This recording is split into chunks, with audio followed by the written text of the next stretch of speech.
Shalom, shalom, peuple de Dieu, vous tous bien-aimés dans le Seigneur, qui nous suivez de partout, une fois de plus que Dieu vous bénisse.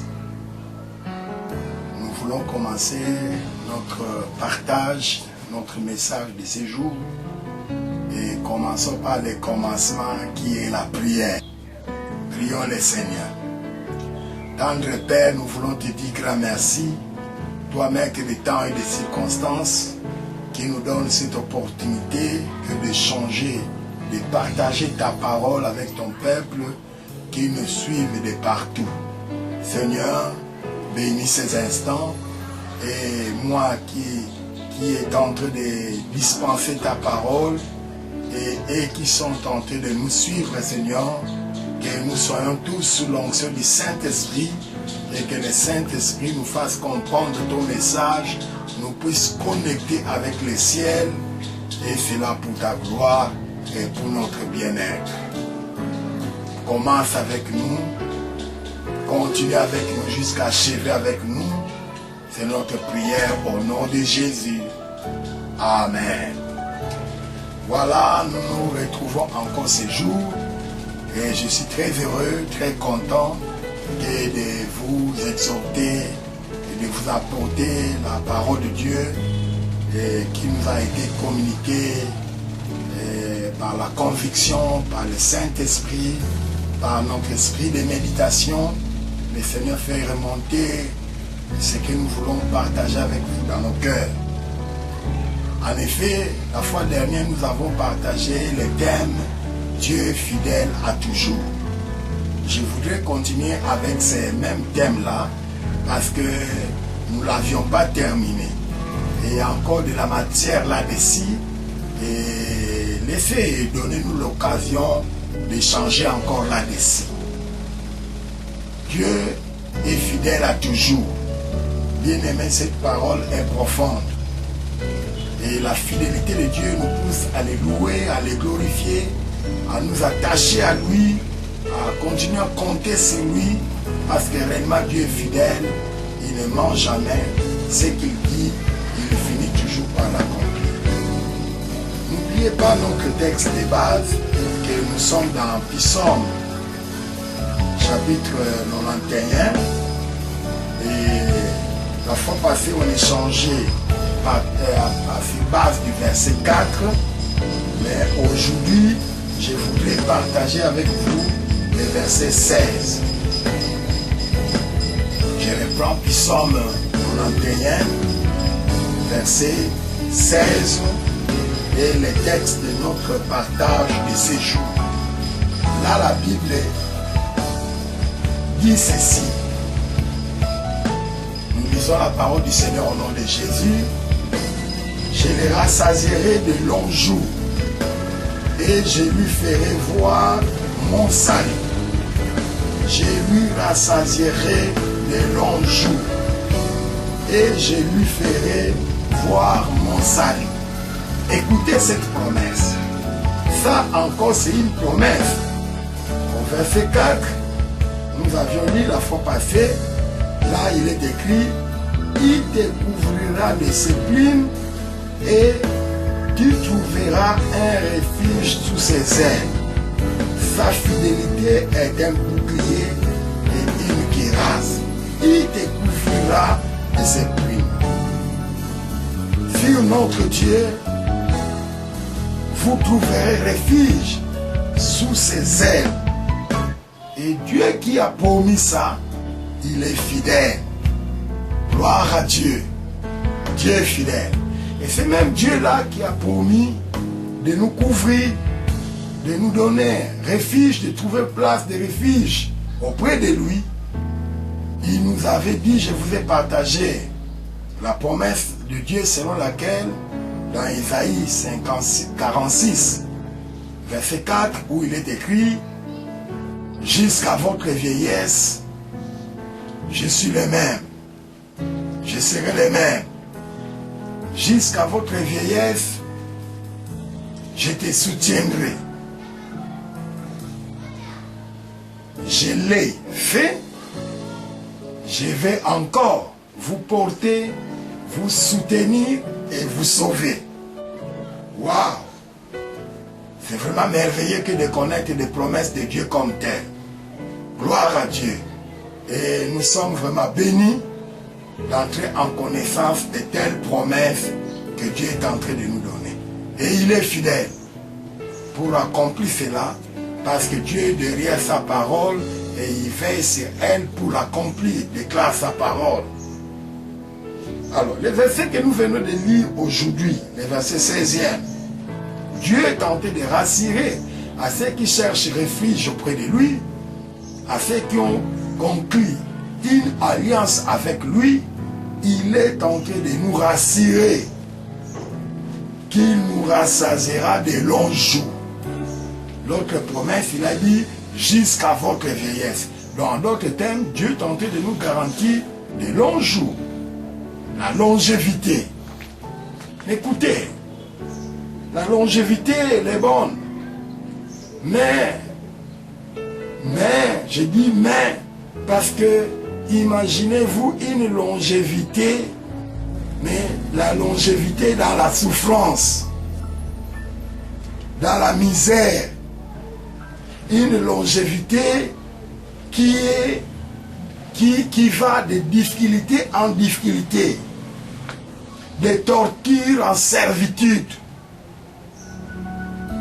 d'état de malheur ou autant de malheur, arrêté, en prison, la famine, première nécessité, des choses vues pratiquement qui pouvaient être à la portée de tous, et des fois on en manque.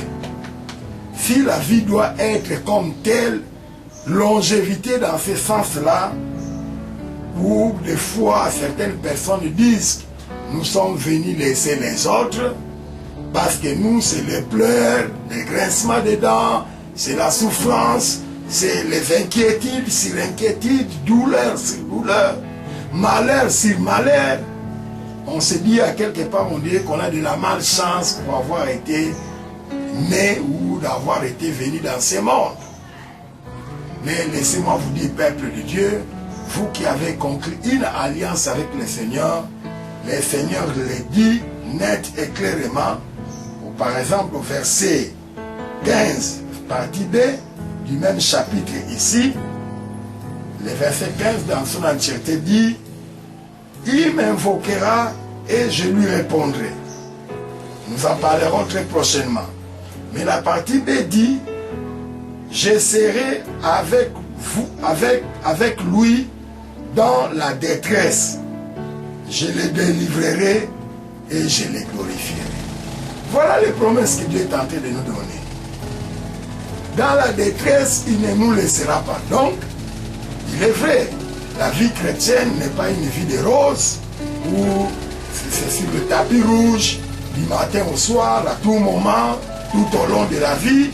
Dans la vie, même les héros dans la Bible, les grandes personnalités, les grandes figures que nous voyons dans la Bible, ils ont vu la gloire de Dieu, mais comme qui dirait, il n'y a pas de roses sans épines. Ils sont aussi passés par des moments difficiles, par des souffrances, par des cas de malheur, par des situations difficiles, compliquées, des tortures, des malheurs, beaucoup de choses, des tristesses qui pouvaient faire pleurer, qui pouvaient engendrer douleur sur douleur. Mais dans tout cela, Dieu sait, et c'est écrit dans sa parole, dans Ecclésiaste 3:1, il y a un temps pour tout, un temps pour toutes choses sous les cieux. Il y a un temps pour tout. Dieu a fixé toutes ces choses-là, il y a un temps. Si vous souffrez, soyez patient, comptez sur Dieu, comptez sur sa fidélité. Un bon jour, cette parole va finir par s'accomplir aussi dans votre vie. Parce que vous n'êtes pas venu laisser les autres.